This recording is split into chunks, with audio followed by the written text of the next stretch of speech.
All right, let's actually just do this Jimmy Dore thing right off the bat here, because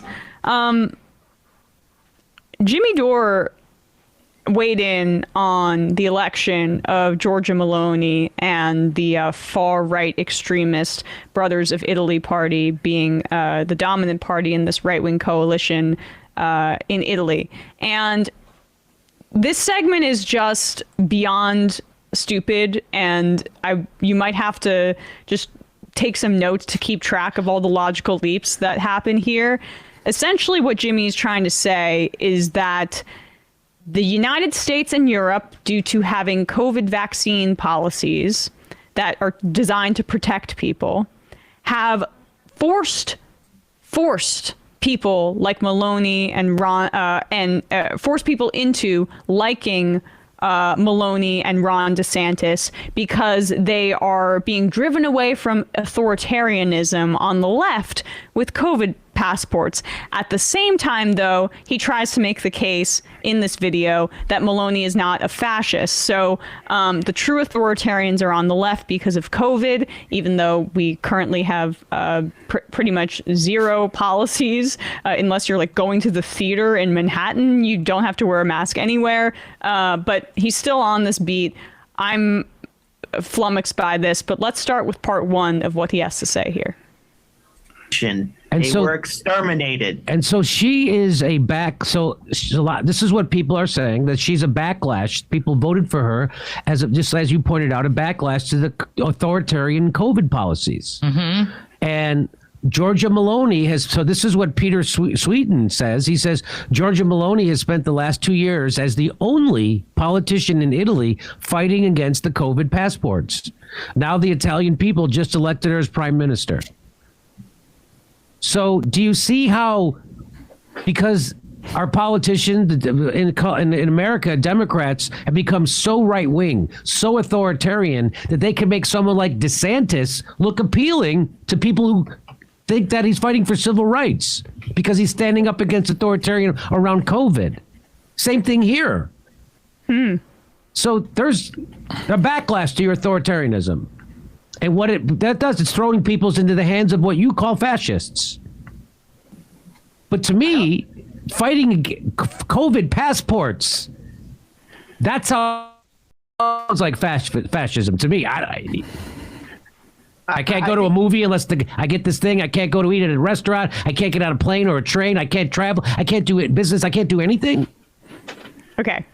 Let's pause it here, because this argument would make some semblance of like a logical consistency. It would be wrong, but there would be a connection to the other thing. If it was, people are so mad about the COVID authoritarianism that look at this, they're turning to fascism. This is not true, but that would make a bit more sense. But throughout this video, and I watched it, more than what we're showing you here, he is trying to say that she's not a fascist and mocking the people that are calling her a fascist. So then what is the argument here? Also, Peter Sweeten, the person whose text that he says Peter Sweeten 7. Yeah, like that guy's like a Holocaust denier, right? Yeah, he's a far right winger. Yeah, he's basically dabbled in every right wing sort of far right ideology you could think of. He was a flat earther. I don't know if he still is. He's a Islamophobe. I believe he even denied the moon landing at some point. Yeah, he's a far right conspiratorial crank. Gotcha. And it's funny that this guy is A, Jimmy Dore's source, and B, up on the screen as Jimmy Dore is saying all these things that Peter Sweeten actually is. So he doesn't know what he's talking about. Yeah. We have a part two of this, unless Brandon, you want to weigh in now. I mean, I'm always taken when I hear the classic narrative that the reason we have like modern neo-Nazis is because like Tumblr SJWs will nag you online if you use the wrong pronouns, because that's really what it is. Like, there are no COVID passports. We did that for like 3 weeks, basically. And I mean, 3 weeks overlapping in this country where everyone might have been doing it at the same time, and not just like haphazardly doing it in certain pockets of the country. And now it's even the idea of COVID passports is mostly just a specter of a handful of people, like public health officials, people online who are immunocompromised, who are just like begging us as a country to stop being okay with mass death. But apparently that ship has sailed. But really, this is just like the modern, the new way of saying, like, people online who tell you that Richard Spencer is a Nazi are just making more people become Nazis. And, I got ejected from the left because I was just asking questions, like classic, refusal to take responsibility for one's own ideology or like the actual consequences of it, and instead making it the fault of, essentially just minorities who don't have any power. Like, there are no COVID passports anywhere, really. I haven't been asked. I live in New York City, and I haven't been asked to show my COVID vaccine information since I went to the theater, one time. Yeah, this all like ended, the Broadway theater, to be clear, not like the movie theater. But this Right. is look what you made me do politics, which is a hallmark of the right wing, which Not is just like the left is so horrible that I had no choice but to support the fascists. But she's not really a fascist. Don't worry about that. Even someone like, sorry to even bring this person's name up, but Michael Tracy is trying to like do some World War II revisionism in this piece, and has been sparring with Jonathan Katz, who's like a great historian, about saying how, if the United States' intervention in World War II essentially forced the Nazis to do this. Like, that is what a conservative thought is that you made us, there was no choice for us to be as authoritarian and fascist and right wing as possible because of how you acted.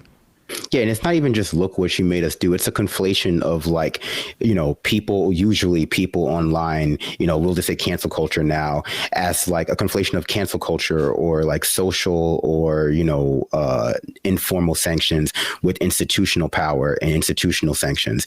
And where we are now with the COVID passports and the masking is entirely out of the realm of institutional sanctions and in the realm of, social sanctions, people trying to just get you to do the right thing online, people reminding you that public health paradigms haven't changed, they've just changed the rules. Those people are reminders of that once used institutional framework that people like this can like highlight. Like, oh yeah, see, they do have power. These wokes do have power, but no one has to mask. Like, it's live and let live now, or live and let die everywhere in the United States. Right. Oh, funny note too about, because we're on this topic of like COVID passports and freely being able to travel. Jimmy Dore's source for this, like we mentioned, is this far right winger, Peter Sweden, and a Hope Not Hate report found out more about Peter Sweden, and it turns out that Peter Sweden doesn't live in Sweden and hasn't for some time, because his family is evading like $750,000 in taxes to pay to the Swedish government. So that's fake news, Matt. He's not there because it's not wide enough anymore. Yeah. Listen, I'm sick and tired of these COVID passports telling us where we can and cannot travel. Also, the whole paying taxes thing, but mainly the COVID passports. The left made me do it. The left was so authoritarian that I had to evade taxes. I mean, come on. And then it's righteous, is it not? Also, I just want to note for people, he denies the Holocaust denial thing, but I would check out the Rational Wiki Peter Sweden article for a assessment of how, whether or not that denial is a lie. And he actually did question the Holocaust on a couple occasions. And so here's part 2 of what Jimmy had to say, because he actually cites the article by our guest from earlier in the program. It was a piece in The Atlantic that was written by Ruth Ben-Ghiat, and she spoke about the well-documented history of Giorgia Meloni's fascism, the fact that she maintained a tricolor flame in the flag for her party as an open regard to fascism and Mussolini, the fact that she uses great replacement theory regularly and traffics in conspiracy theorists, has far-right stances against LGBTQ people and migrants in general. But the article begins with like a quote criticizing essentially Hillary Clinton praising Giorgia Meloni and the fact that she's a woman and how that's progress, where normally this would be something where Jimmy Dore would tee off and rip into Hillary Clinton, but watch his brain get a little bit confused by the inclusion of this quote. This prime minister in Italy. Why did a lefty come out? Why did you have a lefty come out against COVID passports and you wouldn't have to worry about this happening? The problem is the person who's supposed to be the lefty is to the right of the person who you say is a fascist. That's your fucking problem. Same thing in America. Joe Biden is to the right of people you're calling fascists. Joe Biden is the authoritarian. Joe Biden is the fascist. Wait, hold on. Joe Biden Pause is it the for a one second. who's screwing over. Donald Trump literally closed down travel to the United States during COVID. Like, he literally blocked people from being able to freely travel. What are you talking about? Joe Biden never did that. And the thing that Joe Biden continued, which should be the thing that we're most critical of in regards to COVID policy being authoritarian, is Title 42, which Trump implemented first, and Biden just continued way past the point that, it shouldn't have been in place whatsoever, but Biden continued it for quite a while. These people's understanding of fascism is so effing childish. Like that, the mandates, which are gone now. Okay, so we beat fascism. So Joe Biden in the same administration instituted and rolled back fascism. Where's the celebration for this stuff? He didn't just roll it back. He literally came out and declared, I think last week or the week before, COVID, the pandemic is over. You got what you want. Dead. They've got just like nothing. He's just gone too far down this road. They've got exactly what they want. Right. But to maintain like this kind of conspiratorial aggrievement, like this is the audience he's created, so he has to keep going. Does he mention this Hillary Clinton part later, Bradley, in this part? Yeah. Okay. Just wanted to make sure I got the time codes right. Also, Biden doing what Trump never could. Fauci is retiring. Fauci gone soon. That was under Biden, not Trump. As long as you can find a single account on Twitter that asks, please wear a mask when you're out, and that account has an avatar with like blue hair, then, America is in the grips of wokeism in the minds of Republicans, because that's just the level of evidence you have to present to the masses who believe this sort of conspiracy exists. And it's also helped up by the fact that fascism for, the United States is something that we very deeply root within a very specific portion of the early part of the 20th century with World War II and Nazi Germany. And people just haven't been keeping up with the rise of neo-fascism in Europe since the 1990s and late 80s, in places like Northern Italy and places like France with like Le Pen. And obviously his daughter is still, giving it a go. Or granddaughter? I can't even. Marie Le Pen, I think, is Jean Le Pen's daughter. Or, rise of skinheads again in the 90s in England. We like to put ourselves, I think, in the United States in this sort of geopolitical bubble where we're not being affected by the same, global austerity trends that is leading fascism to rise, in combination with a complete rolling back of workers' rights and, labor protections in all these places. All right, let's see what else. We'll wrap up this Demi Dore segment here. Of people you're calling fascists. Joe Biden is the authoritarian. Joe Biden is the fascist. Joe Biden is the one who's screwing over workers, students, and any citizen in America at the behest. If Joe Biden's a fascist, shouldn't we be trying to appeal to him and bring us into our coalition? Anyway, sorry. Yeah, the Biden and the Boogaloo boys together at last. Of Wall Street or a corporation. So the problem is you don't have a left party anymore. They became right-wingers. It was never really a left party. Guess what? So here's at the Atlantic, they call it the return of fascism to Italy. Just like that. And then they quote Hillary Clinton. You want to hear who's happy about her being elected? Hillary Clinton. And Jimmy Dore. Hillary Clinton says, the election of the first woman prime minister in a country always represents a break with the past, and that is certainly a good thing. She says it's a good thing. Inside of an article that says that it's fascist. Right. Yes. Exactly.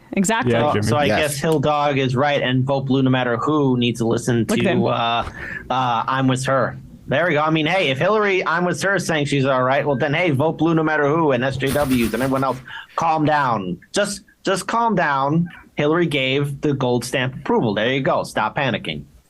Hilarious. They Wait, don't can we even just, realize. I just want to see what else he has to say there really quickly. Like, I mean, I thought his whole thing is I hate Hillary, and now this is I'm pretty sure he's called her a fascist. they're on the same like wavelength here. If this is the case, the only thing there's no coherent narrative here. Just like I want like 10 to 15 more seconds of what he even has to say. Everyone calm down. That's amazing. Hillary Clinton's on board for her. Yeah, Jimmy. But so here's, I'll give you some of the reactions I saw. Okay, so we're just gonna, all right, fine. We're just gonna move past this, right? And then he puts a Mike Cernovich tweet up. Let's just to make this as clear as possible, dude.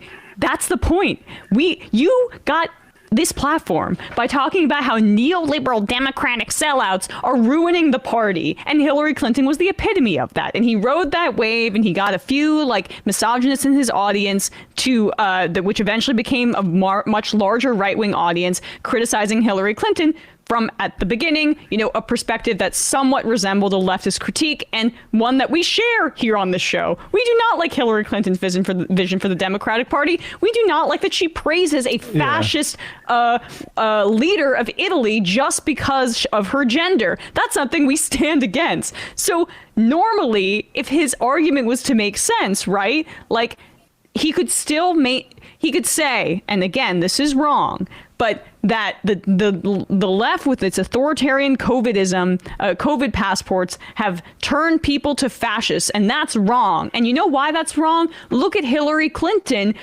who's praising this fascist. This is the person who's on her side and is praising her. That's not good. That's not good. That's why we should oppose this person. But he can't make that argument now because his audience is fully right wing, and this is where the rabbit hole that he's gone down. So he has to do gymnastics in order to just bring up Hillary Clinton as red meat, but it doesn't logically make sense with anything that he's trying to say. Baffling. Well, the thing that they've got immune to people calling them secret Republicans, right? Like they almost take that as a badge of honor, saying that we're just you guys are just Democratic partisans calling me that. But the thing about being basically a Republican, which is I think what Greenwald and Dore and stuff are, is that you're not far at all from centrist Democrats. So yeah, it's not a surprise that you agree with Hillary on the fascist, and it's not a surprise that you should agree with Joe Biden about the COVID is over, we need to move on from it. I mean, it is pretty stunning. I just want to what is Kit Cabello trying to say? And this is the first I've heard of him. I looked at him up on Twitter. He apparently is a Tulsi fanboy, but his logic was, you guys love Hillary, so shouldn't you be listening to her about what she says about Meloni? And it's we don't though, you moron. Right. That's the point. You're high on your own supply if you think any of the people who criticize Jimmy Dore's stupid bullshit are doing it because they love Hillary. Yeah. Go on, guys. Yeah, it's fascinating to see. I mean, he didn't even. There was no moment where the two the electrons in his brain or whatever mashed together and went eureka! Wait a minute, something's off here. Hillary likes her. Wait a second. No, for him, it was, look, Hillary likes her. She can't be a fascist, even though I have made my bread and butter literally calling Hillary a fascist over the years. But he can't put two and two together, or he just doesn't want to.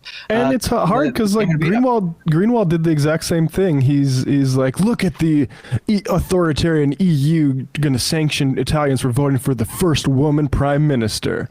And I hate identity politics. And then without skipping a beat later, he's look at Hillary doing identity politics. It's bro, you're the one who was championing, what's his name? Christian Walker as, strong young black man who's going to be driving liberals very crazy for a very long time. I mean, it's... Yeah. I can't believe he sourced Hillary Clinton as the anti-fascist. I mean, if it was Nancy Pelosi, maybe things would have been a little bit different. Then, Mamma Mia, Bella, Meloni, I love you. No, but First of all, I have to condemn that sort of anti-Italian racism on Yes. in my presence, at least. There is no place for that on this platform. I am actually, people don't know this. I am actually, of all the different things I am mostly Italian. So I would be very convenient. So I guess it makes okay to be Italian. I guess it makes your anti-Italian racism okay. Matt Binder is the Candace Owens of Italians. No. That's you can correct, still yeah. you can still do pizza face even if you're Italian. Is that what it's called when you do like Italian blackface pizza face, or it's like pasta? It doesn't matter. No, I mean, I think that what unites Republicans is, I've said it before and I think I'll say it again, complex victimology. And the newest patch, I guess, on their victimhood quilt, especially amongst content creators online, is that they are actually in their hearts actually leftists. They're socialists or communists or liberals, classic liberals, whatever they want to call themselves. And they would otherwise be aligning with leftists or liberals or any number of like leftist coalitions, except for a series of key, grievances they have with leftists that basically is everything, everything that defines leftists, whether it's, the redistribution of wealth from the most rich to the, bottom classes, whether it's gender and racial equality. They just, nitpick those things until they just become like full of holes and all we can do is sit around and be stuck in the status quo. And it's just so tedious to watch people like basically day after day go through the list of things that leftists believe in, say that they want those things and they're leftists, and then go directly against them and their content and the things that they make. But, I think what agrees a lot of these people, Glenn Greenwald, Jimmy Dore, is that there's just like a whole catalog of their ideas that you can like put into like a frame of reference and go like, contextually speaking, it seems like you're a Republican. Yeah. Contextually speaking, based on the things that you have said over like this career and of videos and articles and posts on Twitter, it just seems like you're a run-of-the-mill Republican and you don't like Hillary Clinton, but because Hillary Clinton is actually also kind of Republican, you agree with her on this one thing. Yeah. And so it's not so confusing that you find yourself aligned with, Cernovich or Peter Sweden or Steve King, the, race realist senator. It's not confusing if you just acknowledge that all these people are like on certain parts of the far right spectrum, from like, the center to, I guess, the super far right. But if, it's especially ego stroking to pretend like they're not over there with those far right people. They're actually secretly communists, and like it's all the other communists who can't understand it. Yeah, and this is how you lie with emphasis, by focusing all on the COVID passport thing instead of like, say, the anti-immigrant stuff or this other thing. Paolo Garbato, a researcher focusing on Italian politics, the promise to repeal the RDC, which is the Reddito di Cittadinanza, measly €500 on average for those without a job annually. The promise to repeal the RDC poverty wage contained in the party manifesto, that's the fascist manifesto, the people you call fascist, was confirmed today by brothers in Italy grandee Lalo Brigida. While Berlusconi opposes this move, votes may be found among liberal centrist groups of Renzi and Calendra. So liberal centrists might join with the fascists to remove this basically credit for the poor. And will this be covered by Jimmy Dore? There is not a chance in hell that you will see a thumbnail emphasizing this story. It's all just this covert authoritarianism. Joe Biden's a real authoritarian. Nobody else is a fascist but the Democrats. And what this video, Matt, all that stuff you just talked about, is Peter Sweden and Mike Cernovich covering it? Because then maybe. Right, yeah. The fact that that's like his pipeline of information is hilarious. But like he also in like pretending that she isn't a fascist in this video relies on a very narrow definition of fascism, which is like the joining of the state with corporate America, and he like uses that as a I think big pharma critique or something, ignoring all of the cutting. Corporate America loves cutting services for the poor because that means the poor has to rely on them more. I mean, it works in hand, but I mean, standing up to the EU and Soros is not anti-fascism. I mean, and fascism also, he conveniently leaves this out, but has the hallmarks of demonizing certain groups and making them second-class citizens, and in some cases exterminating them. So that is very much within the scope of Meloni's ideology. In fact, I would say it's an operating part of her ideology. Classic anti-fascist action, demonizing the Jews. I think it's maybe a failure of our education system to explain to a lot of people what fascism is, both like historically and also in the context of like, well, fascists nowadays know what fascists in the past did, so they don't do the same things that they do. Like neo-Nazis usually, unless they're like, avowed like swastika ones, don't go around calling themselves neo-Nazis because they know fascism is, despite what our media would have you believe, fascism, not communism, is the most disrespected and disregarded ideology of the 20th century. And it's only due to our media and our exportation of our media and how lazy it is, allowing for fascist talking points to be laundered into our public discourse as, just run-of-the-mill financial talk or just run-of-the-mill like Republican or like conservative ideology. For some conservatives it is, but, just letting it just be laundered into our airwaves, it has been a slow and steady like degradation of our, the ethics of our system. And, it's true, I think, that some fascists would not see themselves as fascists because, people have pointed out that in some ways fascism is just what you call it when imperialism and the projects of imperialism are turned towards groups that we see as being slightly more worthy and more valuable. Groups at home versus groups abroad tend to be a good example. But in the United States, we see a lot of fascistic and imperialistic practices turned towards our domestic people of color populations, our LGBTQ community, the surveillance state targeting Muslims after 9/11 is a good example. And I think that, there are some people who instinctually feel that fascism and imperialism is okay for certain groups. They just disagree what those groups are. And for some people, fascism and imperialism and all of what they consider to be government overreach only really matters when it's happening to them and people who they view as worthy of sympathy. So I think the public health policies and the sort of like bucket of public health policies that surrounded COVID-19 represented for a lot of people a fascism on like the suburban class, people who would normally be allowed free trade and free travel because of their relative privilege in our society were restricted in some ways. You were forced to wear a mask to Applebee's. My God, no one's ever been so inconvenienced. And, they want you to focus on the fact that that is in fact inconvenience, specifically speaking, but not the fact that it's an entire context of which we have like groups and people who have their rights stripped away every day. But I went on there for a little bit. Sorry.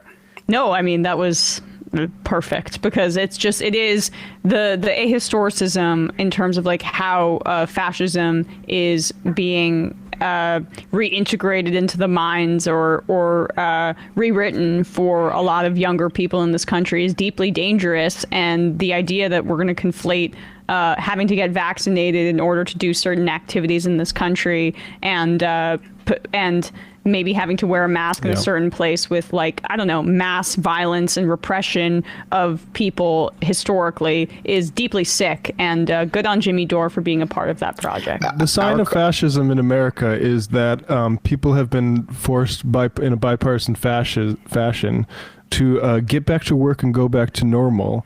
Despite us still having a bullshit patchwork private health insurance system that leaves people without adequate access to care, and I hate using the term access to care, but we should have had Medicare for all, and that we don't that's why you can tell America's fascist. It's not anything to do with making sure that those folks that were forced back to work during the pandemic were forced back to work during the pandemic among coworkers that were vaccinated and had a less likelihood of giving them the virus. Same thing to do with masks. And go ahead. That was it.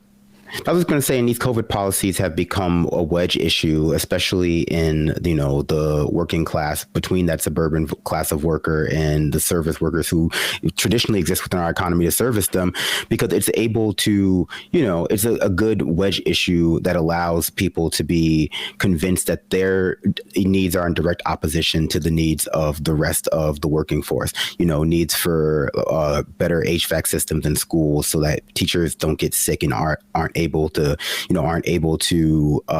come to school to teach or even just die as a result of teaching.